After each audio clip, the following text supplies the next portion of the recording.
We got a lot to discuss tonight. We are going to be talking with Pastor Moran. Actually, we cannot call him pastor anymore because he has left the church. We're going to be talking about that later on tonight. We're going to be talking about Barbenheimer, the new Barbie movie, the new Oppenschnitzel movie. Crow has a little announcement he wants to make, and we have something very sad to discuss at the end of the show. So make sure you are there for that. Crow, how's everything going? You have a beautiful new background. Why is that? Ladies and gentlemen, welcome to my new apartment. I ain't showing you the rest of it, but this is my new spot. I can be as loud as I want now, guys, so you're going to hear my voice booming. Welcome to my new abode. Me and my girl just got a new place together, our first apartment together, and it's been a wonderful 3 days. It's been awesome. We've been a little bit bougie, exploring the neighborhood in more detail. So, great rent, great spot, just me and her, no kids, and a great adventure. So you'll see me doing way more stuff now that I have my own space again. Right. It is so amazing. No more complaining from outsiders.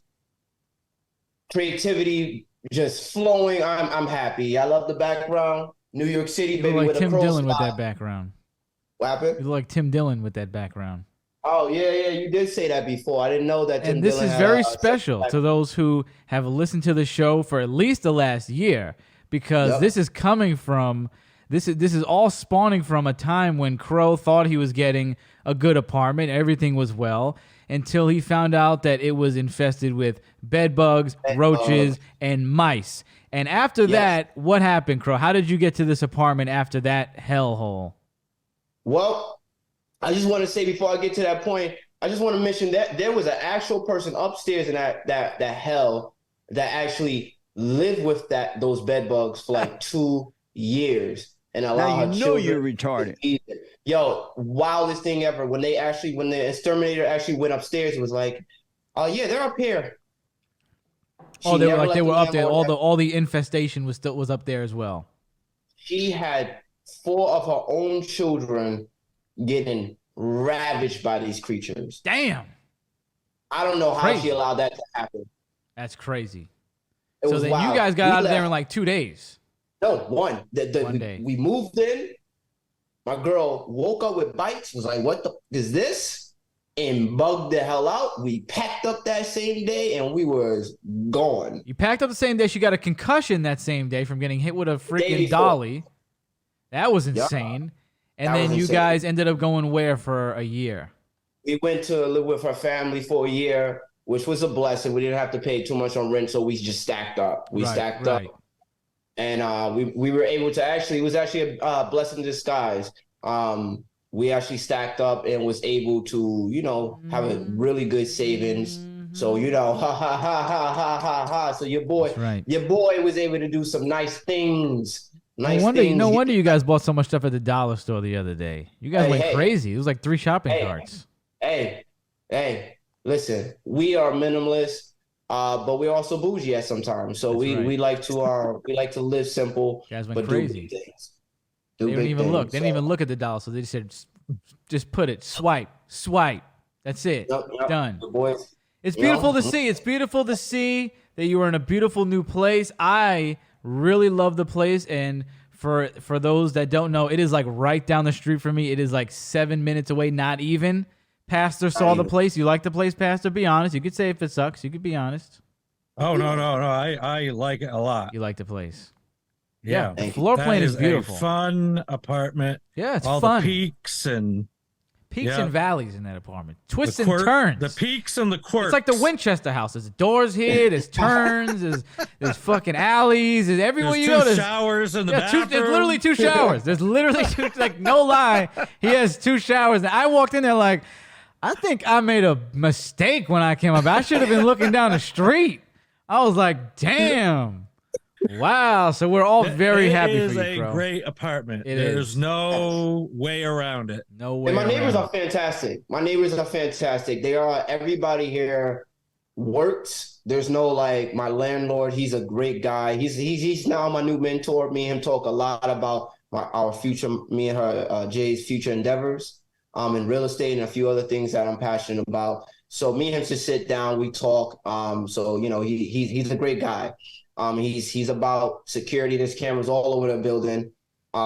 Everybody here is a low key, a bougie person. They all work. Everybody is just they're wonderful people. Beautiful. I haven't even met everybody yet. Beautiful. And it's all about security. So there is no BS here. There is no BS here. You can't. There is no drama. He doesn't want drama. He doesn't want no bullshit. And I like him a lot.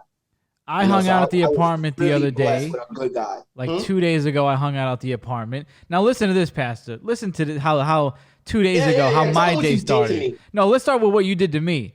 So remember how we all went to the monster truck show like the day before I hung out with Crow, right? So we have discussed already that we were going to start our day around 5 o'clock, okay? We all discussed that. So we pull up to Crow's house and we're downstairs. What? You're downstairs? What the fuck you mean you downstairs? These stupid motherfuckers. We were like, we literally told you we're coming at 5 o'clock. Me and Jay both said we were told when I called Pastor, we were told that he was going to be in town by 6:30. No, absolutely 6:30. not. So Absolutely not. It doesn't matter.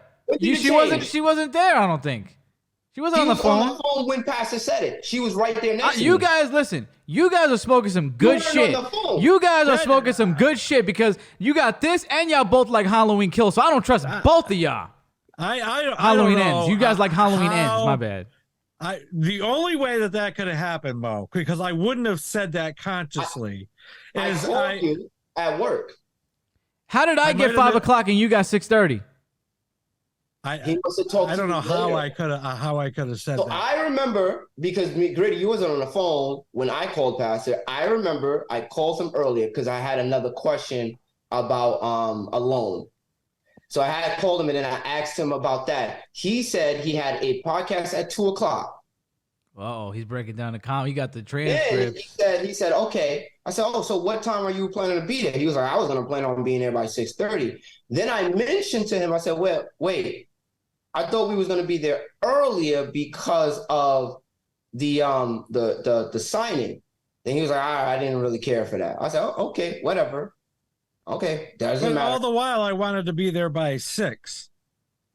I don't know where 6:30 came from. You said he was going to leave at 6:30. I don't think that's true because the thing started at 7. Why would he leave at 6:30? Yeah.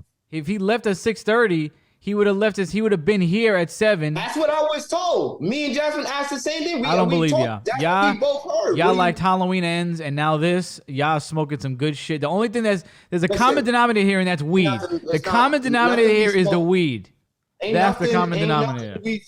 So then, right? So after he goes all crazy on us, right? After he goes all crazy on us, I get a call at 10 a.m. Yo, be ready, get dressed. We coming over. I'm like, I was not aware of this. I was not aware of this. Hang out the next day. Okay, I said we're gonna hang out. Did I say at 10 o'clock? There was no time. I said we're gonna talk and we'll see what goes on. We'll check in. I said we'll check in tomorrow, see what's up. We're starting. I didn't know we were starting bright and early. 10:30 is not bright and early. It's bright and early for me. It's not bright and early. It's bright and early for me. What are you talking about? Well, you acted like 5:30 was bright and early the way when we came over there. So I'm like, we never even agreed on the time. He's get ready. We coming through right now. I'm like, really? I was not aware of that at all. So thanks a lot. But we ended up having a good time. We went to the dollar store. We did this. We did that. We got some stuff. Then this is where it gets crazy, right? So the first real day I'm in his apartment, okay? Because we helped him move in the day before. The first real day, I got to take a shit.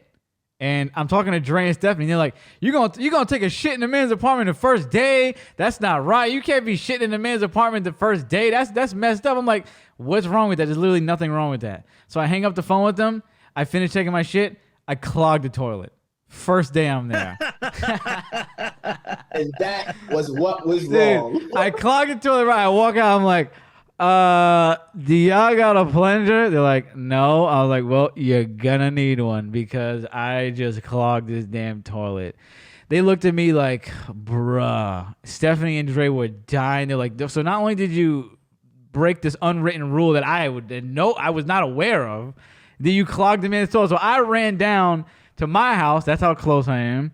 And I grabbed my plunger, right? Now, also, it was like the Wizard of Oz. Shit was just going on this journey because I'm walking down the street with my plunger and a soda, and I'm talking to Stephanie, so I'm oblivious to what's even happening, right? All I know is there's two people walking towards me on the sidewalk with a stroller.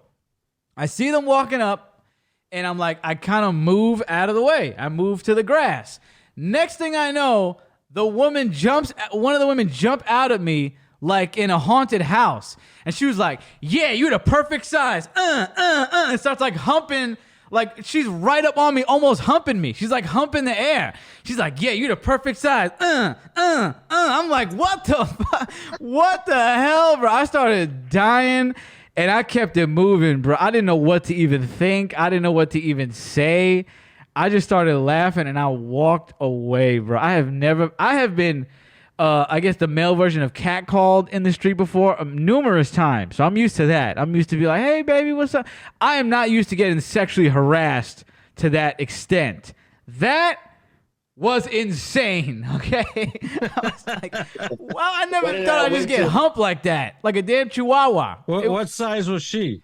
She was maybe like a little taller than me, not crazy though. Okay. It wasn't like she was 6 foot. Doesn't matter. She was bigger than him. Yeah, she was definitely stockier than me for sure though. But I guess she liked what she saw and she went for it. It was like a damn chihuahua. Listen, I got my ass smacked at this wedding that I went to last week. So Oh wow, I didn't know that. I get my ass smacked fairly often in public. By strangers? Yeah. That's pretty wild. I did not know about that. So have you been sexually assaulted by a woman, Pastor? Sexually harassed? Well, they're smacking it while they're yelling at him to pull his pants back up. Oh, God. He doesn't do that. He doesn't do that. So that was wild. That's racist. That was so racist. I've never sagged. I hate sagging. I wasn't saying you were sagging. I was just saying you pulled your pants down. Oh, he's jerking off in the middle of the street. Thinks he's a creep. In Starbucks. Have you ever been sexually harassed by a woman, Pastor? I believe you have. I can imagine you have. A couple times. Wow. What was the craziest one? There was a woman at I used to deliver a newspaper to. I was 16 years old. Okay. And this woman was very upfront about what she wanted, and I was just too innocent at that point in time. She was like, I'm trying to do X, Y, and Z, and you were like, I'm just here to deliver the paper. Different type of 16-year-old guys because we'd have been on that. I made out with my mom's friend. Well, the funny thing is later in life,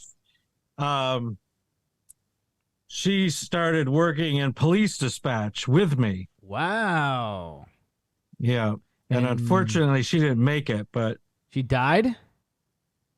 No, she had a substance abuse problem. Oh. Okay. Yeah.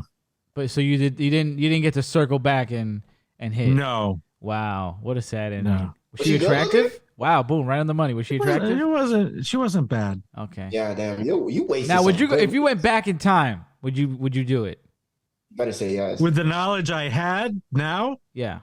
Like if you could just go back. No? No, I don't think she meant to be bad news, but she was just bad news in general. What does that got to do with you hitting as a 16-year-old? She didn't say she wanted a boyfriend. I don't know. Oh my God! But I don't even have the boo button. But boo, boo. I'm being too ethical. Let me tell you, there's some times there's some things I wish I could circle back on. Now I'm like, damn, I was a moron. Like I didn't pick up on that. I didn't pick up on that. You wild. You're a wild guy, Pasty. You're a wild guy.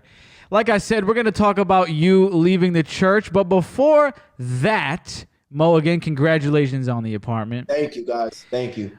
Barbenheimer Everybody's talking about it. Even Pastor's mother is talking about it. The big Barbenheimer box office weekend. Barbie and Oppenheimer. Let's talk about Barbie first because we all definitely saw that one. Let me go with this. Okay, so Barbie, watched it. Yeah, was it yesterday? I watched it 2 days ago. Okay, now for those who didn't see it, I'm not going to do too many spoilers, but let me break down a little bit of what goes on because I know that the story was kept under wraps, which I did enjoy. I liked going into it pretty much blind and not knowing what I was going to see. All you saw was like just, some random clips from the movie, I guess. So Barbie wakes up in Barbie land. Everything's going great. Everything's going perfect. Margot Robbie's looking hot. The other Barbies are looking hot, especially who's the one with the Nobel Prize. I liked her. She was really bad. So everything's going great. And then one day, Barbie wakes up with thoughts of death. Her feet are now flat. She's not walking on her tiptoes anymore. She's getting cellulite. Essentially, she's like turning human, okay? She's getting emotions. She's getting these thoughts that Barbies just don't have. So she goes to the weird Barbie in the neighborhood and asks what's going on. That's when she finds out that there is a link between her and the girl who is playing with her, and I guess the girl's emotions are rubbing off on Barbie, and now Barbie needs to go to the real world to find out what's going on, fix the girl that's playing with her, so in turn, she can get fixed herself, okay? Now, that's basically where the movie starts, okay? There is a lot going on in this movie, and that brings me to my first thing that I love about this movie is how much was going on, and that there were really 3 stories in this movie, and it kept my attention very well. You got the main story, like I told you. Then Ken eventually breaks off, does his own thing that turns way bigger than you can even imagine. And then, probably my favorite, is they bring in Mattel as a company. It gets very meta, and you find out that Mattel, who is the CEO, is Will Ferrell, who did an amazing job. I mean, I haven't seen Will Ferrell in a movie in a while. I loved him in this movie, okay? So Will Ferrell and the gang find out that Barbie and Ken are running around the real world, and they're like, yo, we gotta knock this out. We gotta shut this down, put them back in a box. So they're chasing them around while Barbie's trying to turn back into a real Barbie, and Ken's doing all this. So the 3 stories to me were great because they melted together at the end very well. Everything had a great conclusion. I thought this movie was so much fun. I thought it was a funny movie. I have not laughed out loud like this in a movie in a while. And some of y'all might think I'm crazy, okay? I've laughed in a movie recently, but not like this. I thought Alan was a show stealer. Michael Cera did great as Alan. The scene where he started beating up all the guys. I'm not going to do any more spoilers, I promise. That was great. When he was beating up all the guys was awesome. All the Kens were great. Margot Robbie did a great job. All the Barbies' personalities were good. The way that they poke fun at themselves was awesome. The way they poked fun at just the whole Barbie thing in general. The way they poked fun at like the legal trouble that what's her name? The CEO of Mattel at the time, the woman who founded Barbie. Yeah, I forgot her name. I just looked it up today. Yeah. But they poked fun at the legal trouble she got into. There was a lot of poking fun at the discontinued Barbies like Midge and the pop star Barbie. So I had a great time with this movie, and I thought it ended well. Which one? Oh yeah. The what's her name? The one where you pull her arm and then the titties get bigger. It was Skipper, Barbie's sister. Yeah, Skipper. They poked fun at a lot of the discontinued Barbies. And to wrap this all up, I thought the ending was great. Every story came to a very good conclusion, especially Barbie's. I did not expect that to happen. And I'm sure a lot of you were like, oh, I could have saw that coming from a mile away. I honestly didn't. I didn't see that coming. And the final line, the final scene of the movie, fantastic. I thought it was a fucking banger. I'm saying it's a straight up 4.5 out of 5. And maybe... no, definitely, because Transformers is my favorite movie of the year. This may be number 2, for sure. What'd you think about it, Pastor? I like the acting. I like the concept. I just have no opinion on the story. What? I'm just silent. I don't know. It just... You wildin'. It laid flat. Now you know you're retarded. What are you? I told you not to make me press the button before we started, and you made me press the button. We're not Now supposed you to know say you're that word retarded. anymore. You made me do it. You made me do it. There's 3 stories. You didn't like. I mean, it's like choose your own. You couldn't pick one of them you liked. What do you mean? You didn't like Will Ferrell? He was hilarious. Well, I did. Bro, I did. The beach off stuff was great. Like I saw the beach off stuff in the trailer, and then I forgot to talk about that. The beach off stuff was amazing, bro. That was so funny, dude. So, what are your give us a general wrap up of your thoughts of the movie? Then, what do you rate it? What do you think? I would give it maybe 3. I mean, I'm really disappointed, but it's all right. It's all right. I just didn't feel that the stories came to a complete conclusion. What did you want? How much farther can you go? I don't want to do any spoilers, but anticipation like this in my entire life right now. Yeah, Crow. Let him have it. Like what? He's ready to crow off on you, right? He's ready to peck your eyes out. Tell him. I'm going to be 100%. This movie made me so angry for a long period in this movie. I was fuming at a lot of the storylines, but I was angry. I was angry. I was angry at the idea for the whole part, for the patriarchy thing, the jokes. I felt like at a lot of parts I was like, damn, are they really belittling men? Are they belittling women? Are they like what is the point of this movie? Because the entire time I'm watching this movie, I'm thinking, what the hell is the agenda here? Why are they doing this? What is this? What is that? What is this? And then I got to the end, and then it all made sense. The whole movie, and Jay said it best, the movie was a parody. The joke was the audience the entire time. Nattel, for them to allow themselves to be made fun of, and how we for so many years called them sexist, belittle the women rights and the feminist movement and all this stuff. And then they mirror the world that we live in right now, basically saying, listen, we made a bunch of toys that everybody for generations wanted to portray. They wanted to become the actual Barbies, and in real life became Barbies.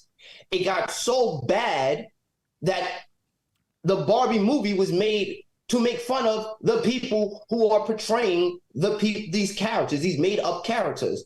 And when you had the creator, the person, I forget who played, was it really? It wasn't. It wasn't her. She had passed away. I thought it was her because I had no knowledge of it. When I looked it up today, it wasn't her. But when she said throughout the whole movie, you hear them making fun of the patriarchy, making fun of men, making fun of women, and you're thinking, wow, like this is a feminist thing. This is this whole thing with like Disney and all these other corporations. And oh my God, here they go again. They have an agenda going. And then at the end, when she's talking to the basic Barbie saying, listen, it all doesn't matter. Oh, come on, let's not get too spoiler. We're not gonna do spoilers here. Well, I did like that part though. I did like that part, and it's Ruth Handler. I can't believe I watched a little bio on her this morning, and I forgot her name. Yep. Ruth Handler. She's a badass. She's great, and I thought it was her because I didn't know like anything about her, but that was just an actress that played her. What were you gonna say, Pastor? Yeah. Well, now that Mo has said that, like one of the questions that went through my mind is why would Mattel even allow this movie to be made? And I can be on board with, take a look at the way society is, and you've been criticizing our doll all this time. That makes sense. I guess maybe I'm still processing the movie. I didn't hate it. I just, after it was done, I was just I was just like, I don't know. I don't know what to say about that. You love corny humor, and I'm shocked you didn't like this more. It was funny. The characters were endearing. I think one of the things that actually crossed my mind was, I was a part of student activism in 1985. Were you really? That's such a shock. But I mean, there were elements where I think that the movie was dealing with the Negroes in. Yeah. dealing with different issues of gender and the patriarchy and power and things like that. And maybe why I'm a little speechless is maybe because they actually did somewhat of a good job discussing it, and I've never seen that happen before. Yeah, I didn't care about any of that stuff. I literally just watched it and I just didn't even care about that. I did not have any thought about that. The movie made fun of human being, us. It was best said. The doll was created to represent the idea that you can be whatever you want. Mm-hmm. We turned it into something it wasn't. Not and then the corporation. That's when Mattel came in, and the whole joke about the corporation was, well, if you're gonna make it this, and you're the ones that said we want the black doll, we want the pregnant doll, we want the weird doll, we want this doll, we want that doll. You made that a reality because you felt like you wasn't represented. So we gave you representation, and every time we gave you representation, you got angry at what we did for you.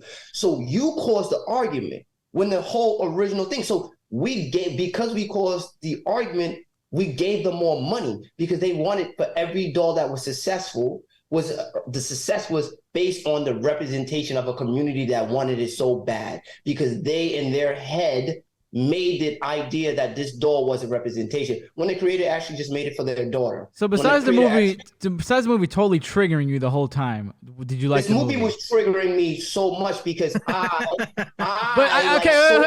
did you like the movie? Yes or no?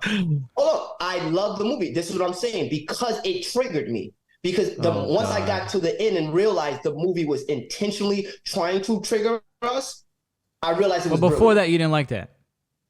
Before that, you didn't like it. Because I didn't get what the purpose was. I was like, "What's the end goal?" But you didn't like what about the jokes? What about the actors? Like, talk about something else. I loved it all. Okay, I thank loved you. that part. Okay. I loved all that part, but then it was so uncomfortable, and I could see. I really didn't care. I just want to have a good movie. Ben Shapiro, you did not see the point of this movie, and I know you're a smart guy, but you missed the mark on this one.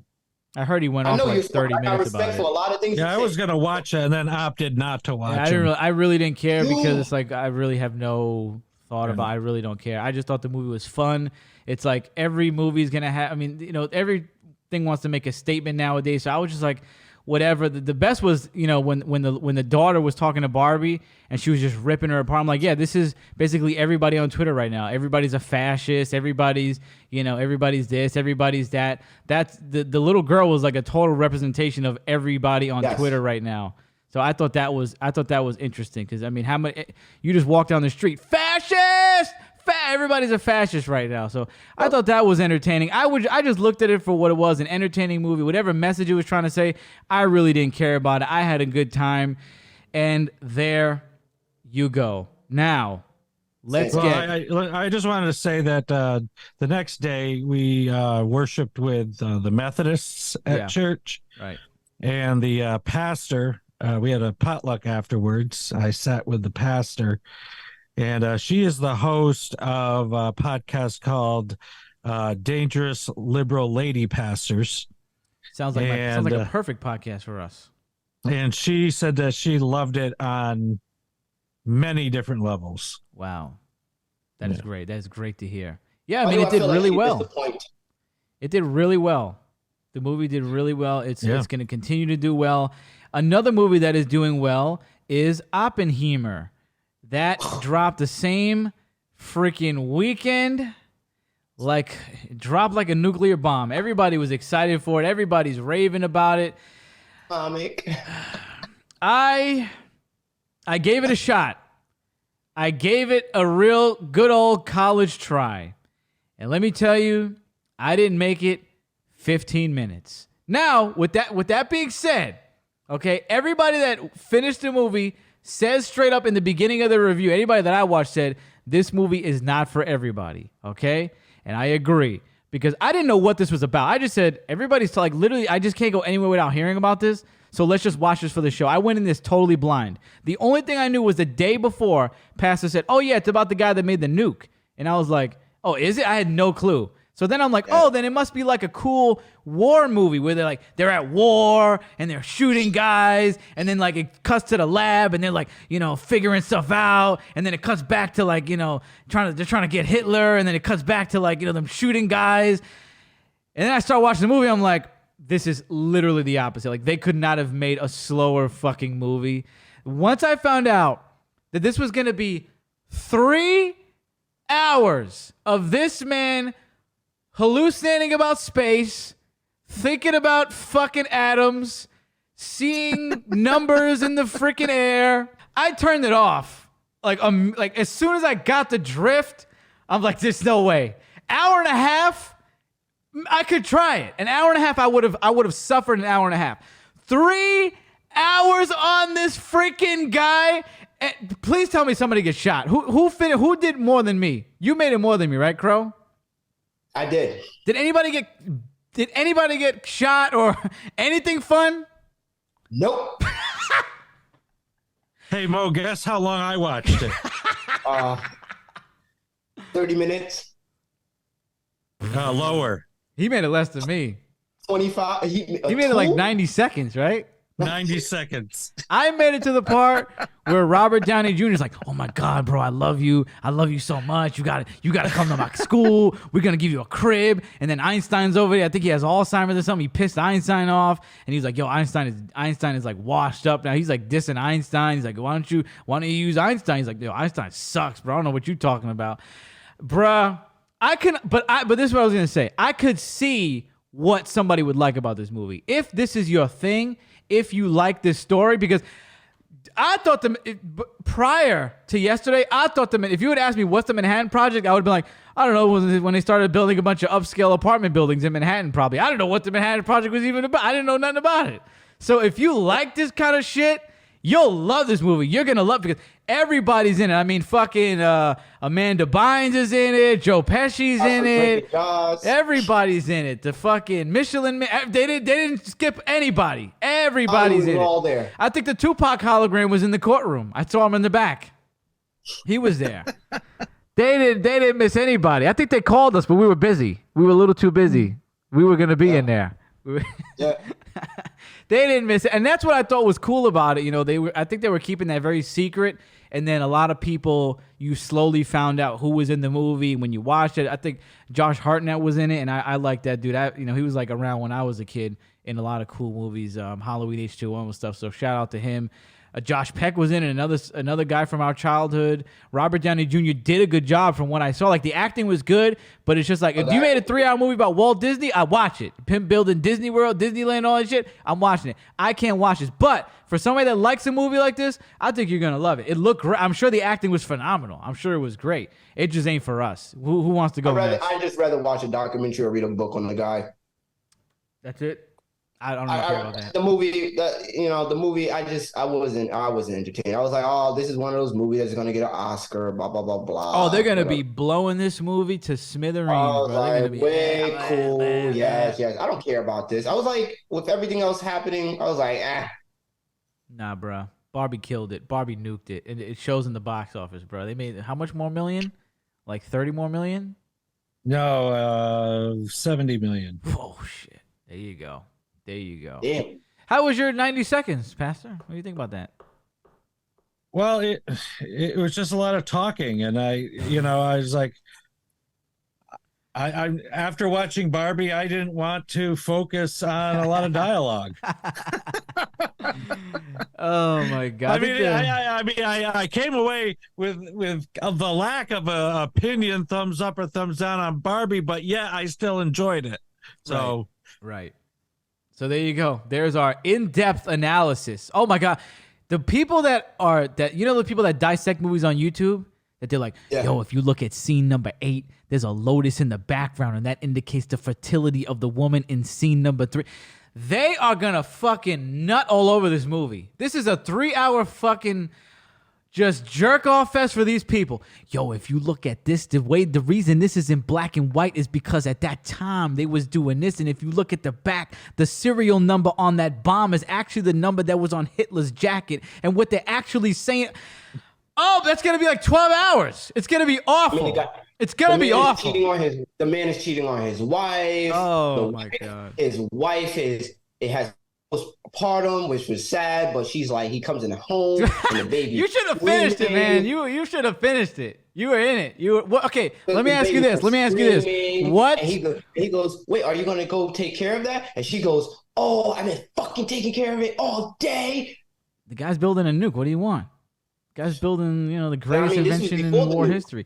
So what made you turn it off? You made it an hour and a half, right? I watched it I wanted to turn it off within the first 10 minutes, but I was like, me and Jay was sitting there and we were just like, I'm gonna do as much as I can for the show. And the more I kept going on, the more I kept going, oh my God, I don't know how much loyalty. Jay was like, I think this might end your friendship if you finish this movie. I said, I think so. I need to turn this off. I thought you were gonna love it. I thought you were gonna be like, because you like history. So I thought you were gonna really dig it. I love science. I think that part of me was the dialogue. I didn't know anything about. When I like history, I like watching things about people I already know. Right? Like I took the time and I watched. Like if it was an Einstein thing, I'm watching it. Right? It's if it's about something Black history or Pearl Harbor, I'm watching it. If it's about like on action things. Wait, did they talk about Pearl Harbor in that? Did they like show Pearl Harbor in that movie? No. I think this was. I'm not sure about where the timestamp period exactly where it was. If Pearl Harbor already happened, but I don't know too much of the Manhattan Project myself. I know bits and pieces of it, but the man I've known about his name before, and I wasn't interested in him in the past. I like science. I love all that stuff, but he himself as a person, I just was not interested with. All right, this guy is an egotistical guy. He's just all over the place. I mean, he had one line. The actor was great. So I mean, he was Cillian Murphy's great. It was one line where he talks about the guy comes. I forget the actor's name. I couldn't even remember people's names, man. My brain was just like, ugh. Who knows? There's so many different great actors. He's like, wait, are you already saying you are hired? He's like, I'm considering taking a job. So he's just like this egotistical jackass guy who's in the public eye. He's just very suave and good looking, and he has the reputation of the community, and he's a womanizer, and he gets pussy all the time. Yeah. That was it. That's it. I'm surprised you made it. I mean, I thought you were gonna love it. But I was sadly mistaken. I heard the nuke scene was whack. I would do a documentary about it. I heard the nuke scene was the name of the whack, first atomic bomb. Huh? That was the name of the first atomic bomb. What? The Pussy Smasher. But what was going on in the movie? I'm not shocked then, I guess, if he's fucking like that from what Mo said. I heard there was. I think I stopped it when he was banging that first chick. I think that was around the time I stopped it. I'm like, not even titties can keep me into this movie, bro. I gotta get off this. I gotta get off this. This is too much. This is too much to handle. I mean, he's chasing his wife. He's like, I'm like this. First of all, historically, even like, I'm glad they did the honesty about his character as a human being.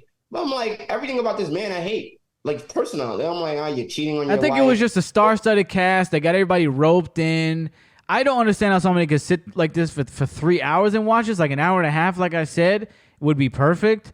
3 hours? I don't even know if Batman was 3 hours, and Christopher Nolan made that. I don't think Batman was 3 hours. I don't think any one of them. The longer I went, and the number 3 just kept popping up in my head, and that just made me sad. I thought you were really gonna love it, man. I thought you were really gonna love it. I like the science. Like I said, I'll probably enjoy a documentary just about the science part. I don't care about the guy. Pastor, let's get into this. Well, we can't call you a pastor anymore because yes, you no, you're not a pastor anymore. Not a pastor. Where are you a pastor? Yeah, you ain't no pastor no more. You put your badge in. You turned in your badge and your gun already and your cross.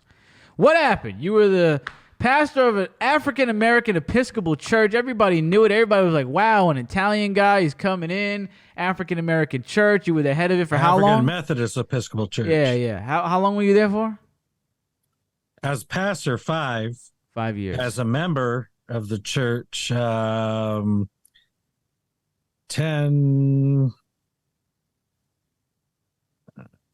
Let's say upwards of 10. 17 years. Wow. 17 years. Wow. What could have possibly happened that you left? Tell us. There were 2 financial scandals.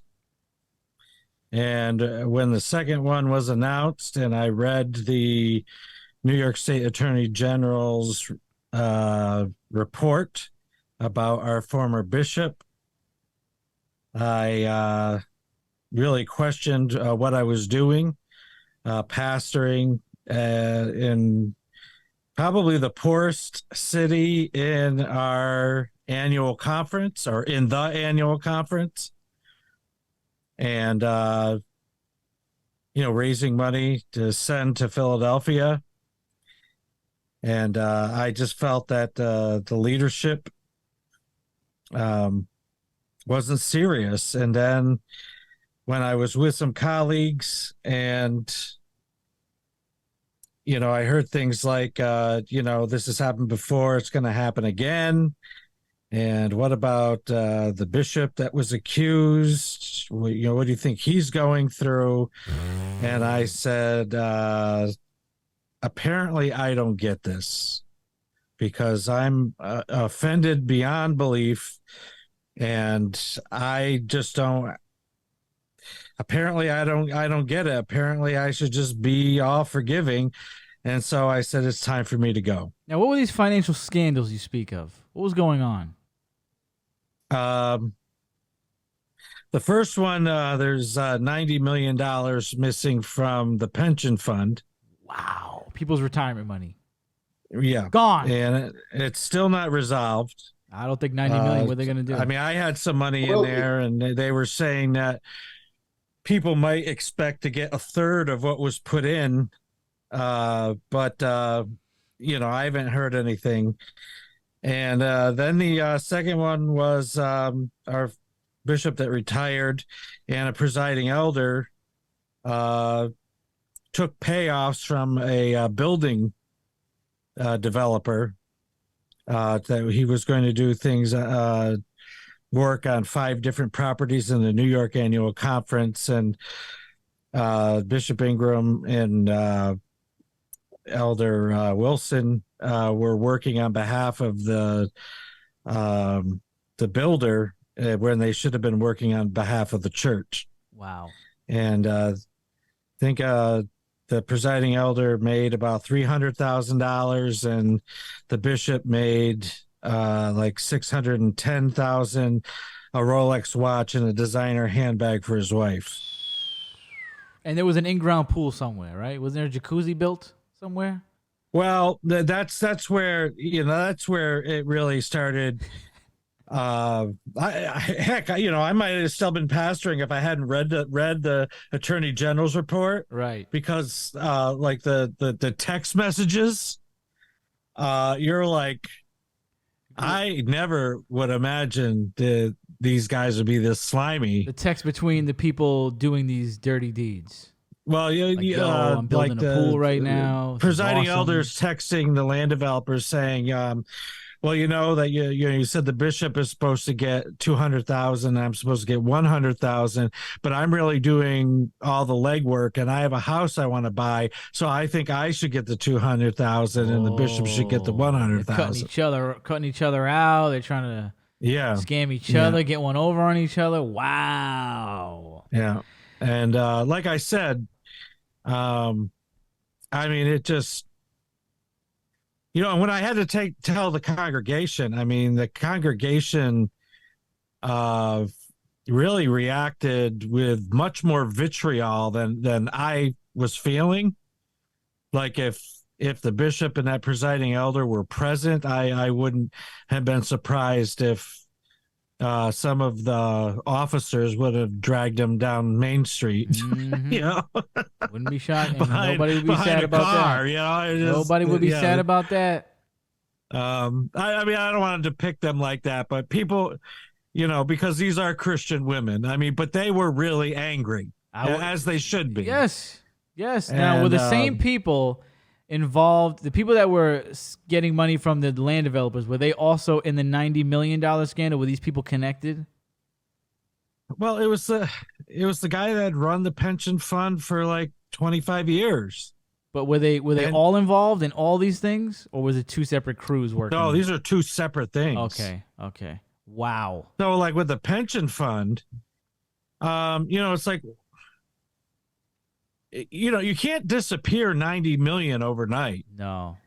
And then in the beginning there was, I don't want to mischaracterize what was said, but the impression that I got from what was being said was that somehow that the Council of Bishops was saying that they weren't responsible. And what my assessment is when you have somebody running a multi-million-dollar enterprise on behalf of an organization, shouldn't the body that's running the organization know like what is going on in the pension fund? Absolutely.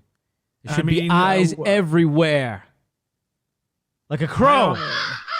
Like a crow. I mean, it took the guy running the pension fund to retire, and then the newly elected director of the pension fund shows up to work and realizes that 3/4 of the pension or 2/3 of the pension fund doesn't exist. 90 million is not chump change. That's a breathtaking number. When I found I lost, I couldn't breathe.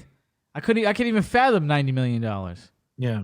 That is some slimy, dirty stuff right there, boy. And I think everybody was like on your side. Nobody wanted to see you leave, but everybody was like, yeah, this if it's going to be for anything, it's going to be for this, because we've seen over the years, Mo's seen it more than me, and then you've seen it more than Crow.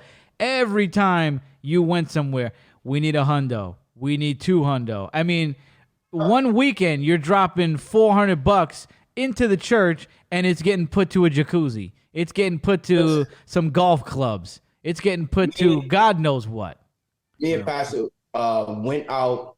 We went on the first district. We went to the conference. We was there for the weekend, and just within one service, they asked us for money 5 times. Oh my God, that's insane. I've never seen it. Went from $100 to the rest being $50 to even they had their Cash App ready, they had PayPal ready. It was ridiculous. And I remember looking at Pastor and say, we don't have no more money to give to these people.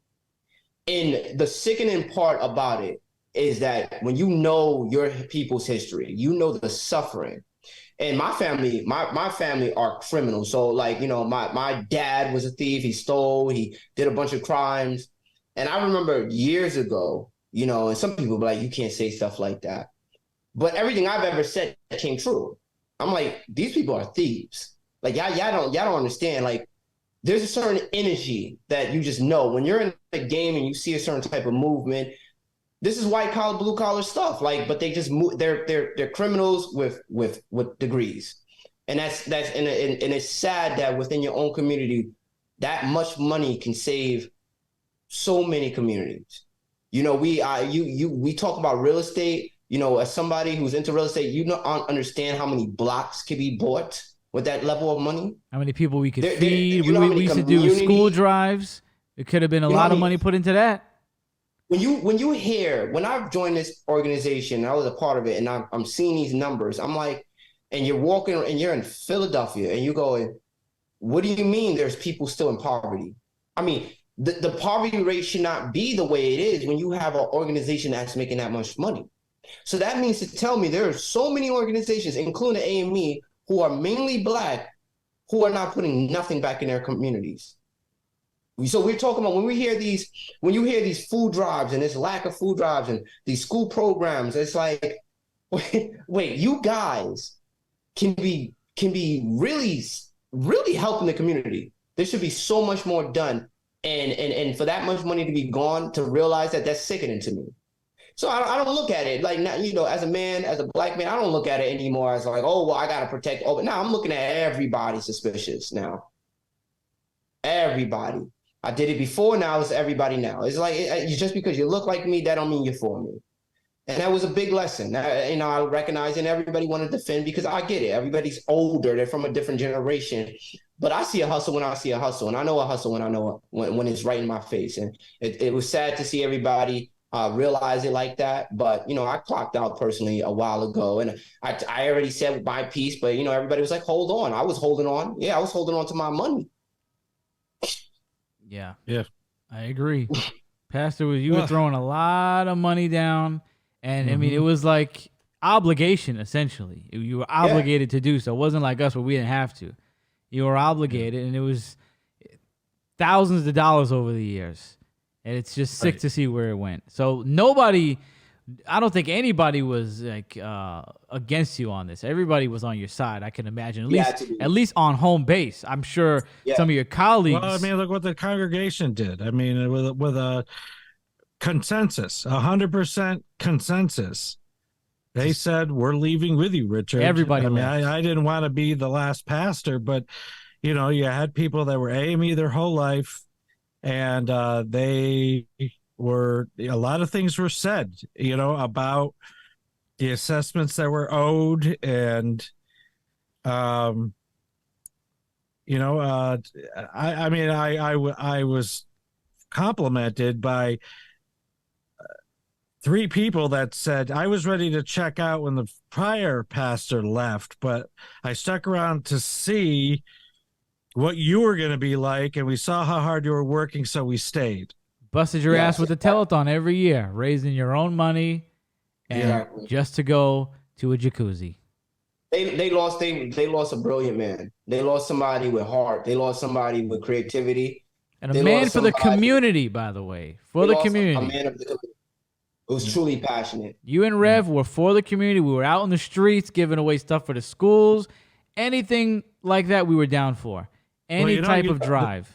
The one thing that I am proud of is that number one, I just want to give a shout out to the congregation that that's right. Where the congregation in general lacked in leadership, it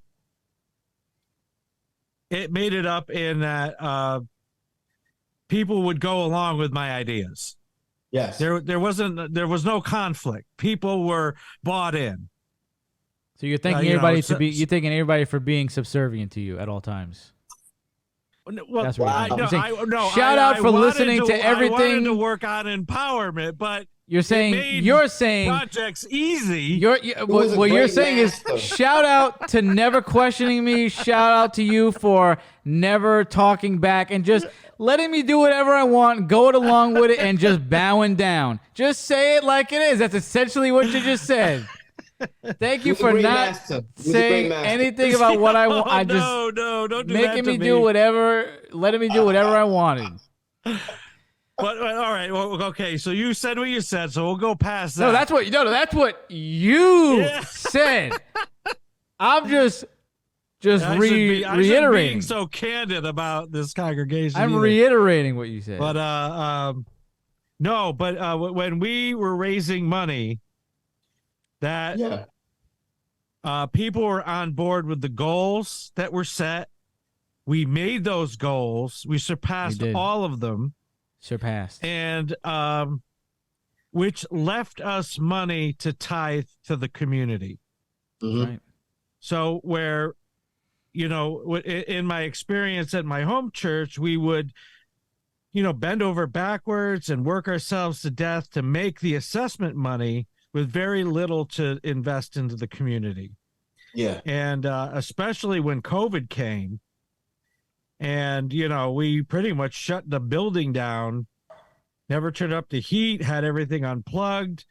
That put more money in our treasury, and we were able to send some good donations to the regional food bank, good donations to the rescue mission, good donations to Hope House, good donations to rebuilding the village.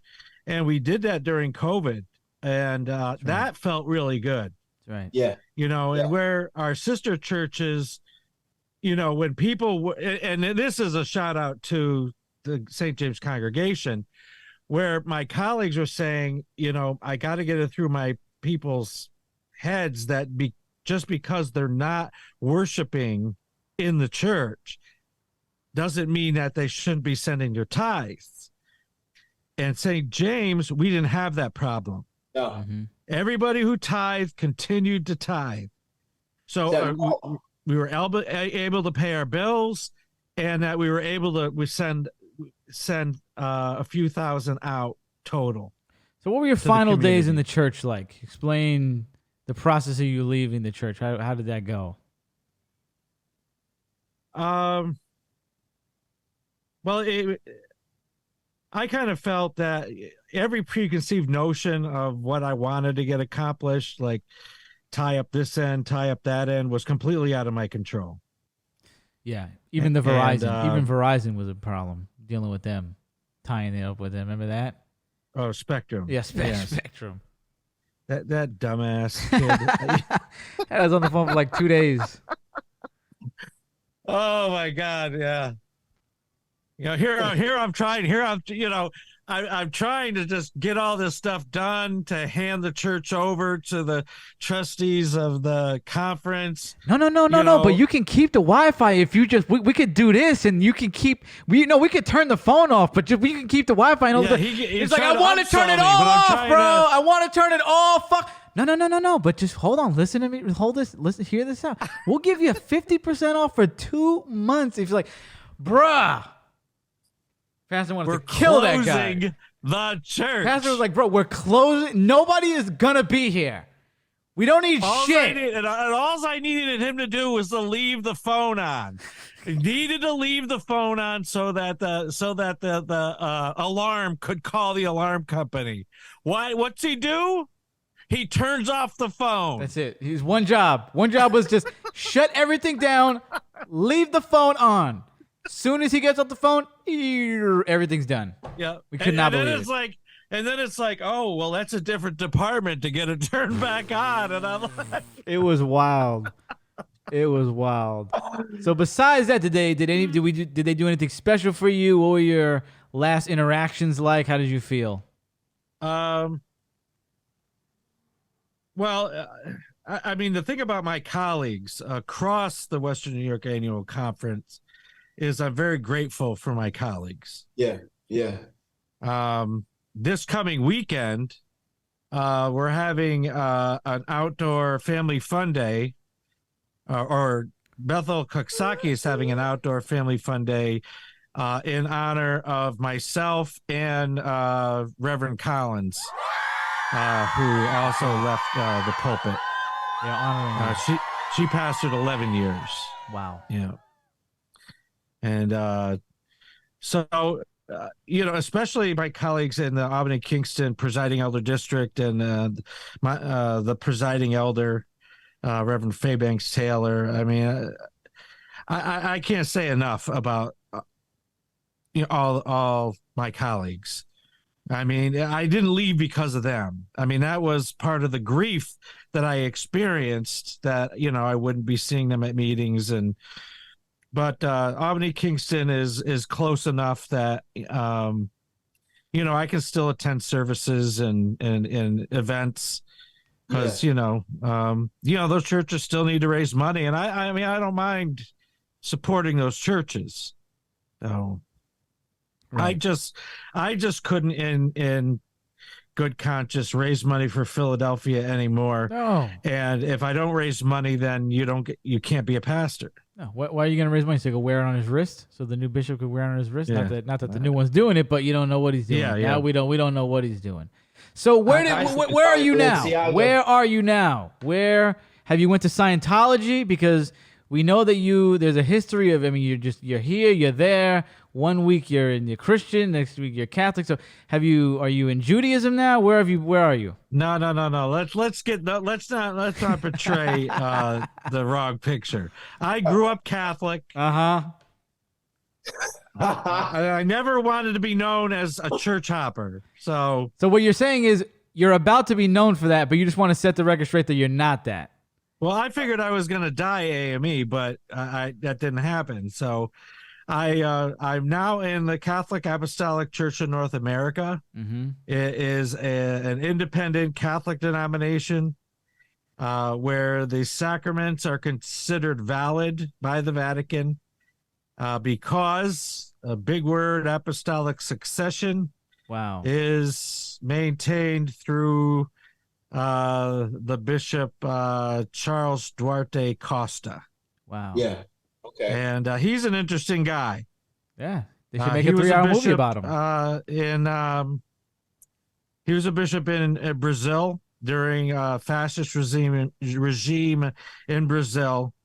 And he spoke out against the government, and he also spoke out against the Vatican because of their accommodationist policy toward the Nazi government. What's his name? It's Carlos Duarte Costa. So we can expect a Christopher Nolan Duarte Costa 3-hour extravaganza in a couple of years, I'm assuming. Big movie coming out. Yeah, so I might watch that for sure. I'd watch that over Oppenheimer. Yeah. Well, I mean, this guy was the real deal. That's right. The Vatican was, producing passports so Nazis could go to Brazil as the war was wrapping up, so they could get away. Wow. And Carlos Duarte Costa spoke up about it, and it was thrown in prison several times. Damn. And then finally, the Vatican cut him loose from the Roman Catholic Church. So, what did he do? He started his own. And this is who you align with. This is because okay. Nice. Apostolic succession means is that when you are ordained, that the bishops that's ordaining you's lineage from bishop to bishop to bishop to bishop to bishop would bring you back all the way to Christ. Got it. And it could get sketchy in some of these family trees, right? They all, but all the idea is still there. So you like where you are? You've been there for how many months now? 2 months. Wow, I thought it was been more. Okay, you were ordained 2 months ago. Way more. What's that, Bo? I said I thought it was way more than that. I'm like, no, in May. So May, June, July. Yeah. So I'm a deacon right now. I'm learning. I'm going to be taking 2 classes, one on sacramental theology and the other on Catholic liturgy. And the plan is to ordain me in November. But depending on the way things go, it might be as late as January. And I will. Do y'all believe in exorcism? I don't know. I don't know what Casina is the acronym for the church. I don't know what Casina's position is on exorcism. I mean, even the Roman Catholic Church kind of keeps their position on exorcism at arm's length. Yeah, but then they have things popping up every once in a few months ago. Yeah. About, a bunch of cases. It's weird with that. But I'm always interested. I'm always that stuff about that's the side of Catholicism. I'm like Catholics. Well, I'm like really I can tell you with a fair amount of certainty that exorcism is much, much, much more important to Hollywood than it is the Catholic Church. I don't know. You will not be partaking in exorcisms? No. Well, you should see the Pope's Exorcist. It's not my ministry. Watch the Pope's Exorcist. It's a good movie. It's not a great movie, but it's a good movie. And they talk about how many exorcisms that the Vatican really did. So you may be wrong about that. It could be. They said they were doing all kinds, hundreds of exorcisms. So, Crow. Let me know what you think about this, okay? You're going to be very afraid now. We know you like to look at the Disney movies and go, there's the pentagram. We know you like to look at the music videos and go, there's Baphomet. I will not watch Beyonce anymore. There's Baphomet right there. Were you aware that the Oreos that you are consuming that you love have satanic and Masonic symbols in the cookie? Are you aware of that? I'm looking at a picture right now. Are you gonna teach me something new? I want to know: will you continue to eat these cookies? Are you living in fear now of these cookies? how about I just look at it myself and research and see what the hell you're talking about before I make a decision? Like But what if you intelligent found? person. I have it right here.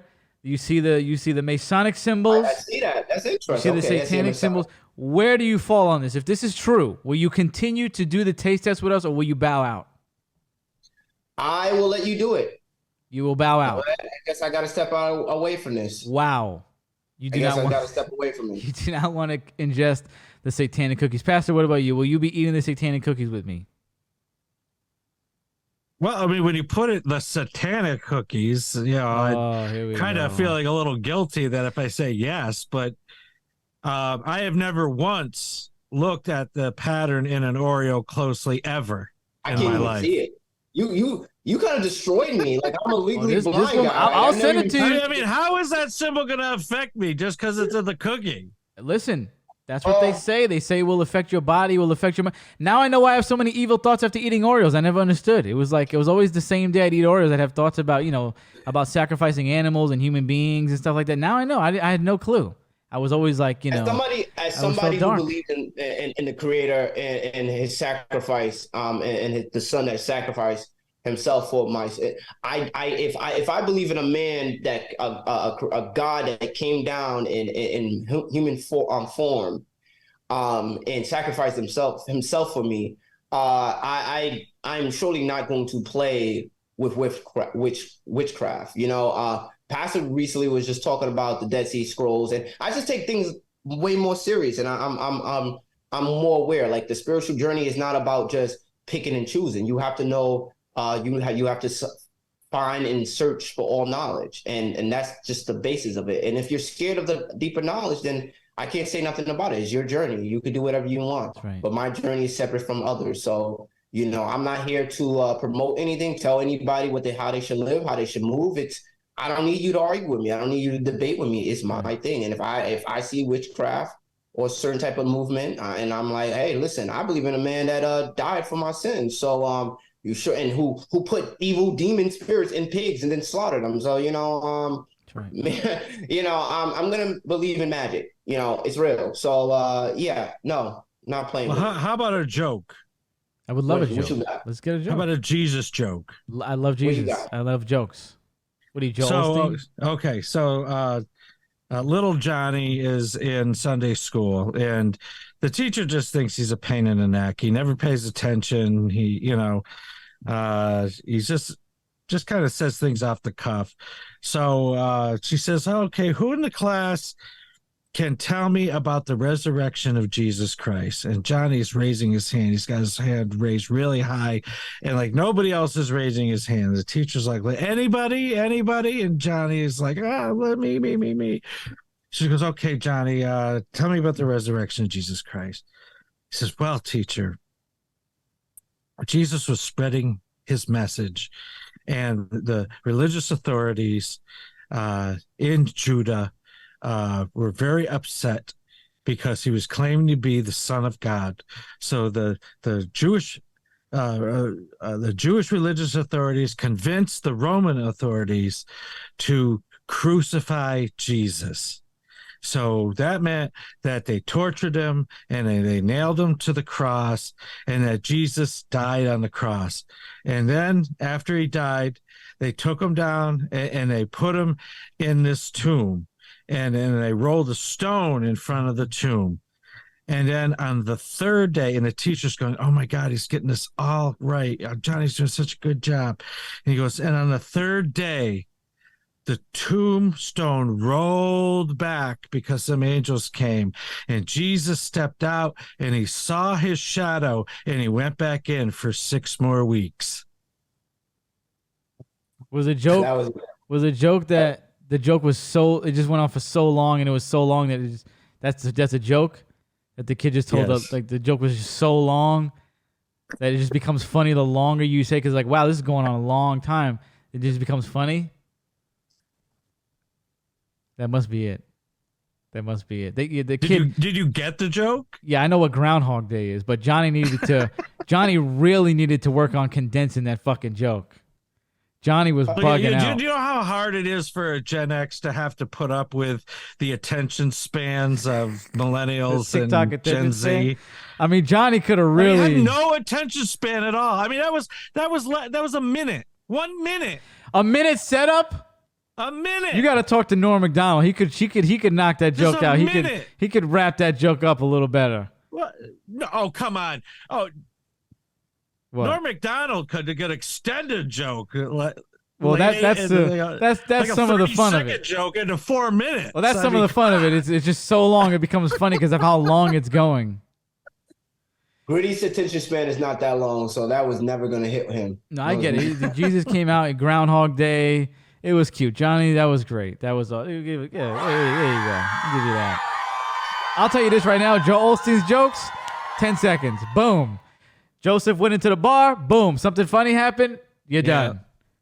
Jesus went over here. Punchline. You're done. But you know what? I got to give you credit for remembering all that because I would have just trailed off telling the joke. You like the joke though, Crow, right? I like the punchline. I was just like, where is this going? Joke. I mean, it was a good joke. It was a good joke. The vampire at the bar is still my favorite joke. That's my favorite. Dracula at the bar making blood from a tampon. That's still the best joke ever made. Let's be real. But the time for joking around is over, everyone, because it's about to get serious. We really gotta talk about this. I have to announce something that I did not want to announce. Okay? It is with a tremendous amount of sadness that I announce the death of our famous Christmas tree that we had in the corner here. Now, this is the first major death in the Gritty Knows Best family. I know Justin's dog died a while ago, but I think we can all agree that this trumps that tremendously. I think we can all agree that this is, far superior to that moment in terms of its, its severity. Some people believe that it was just a Christmas tree up past its prime. But no, that was our Martin Luther King Day tree. That was our 4th of July tree. That was our Easter tree. And it stood for far more than just a holiday. New York City, Statue of Liberty. Germany, Big Ben.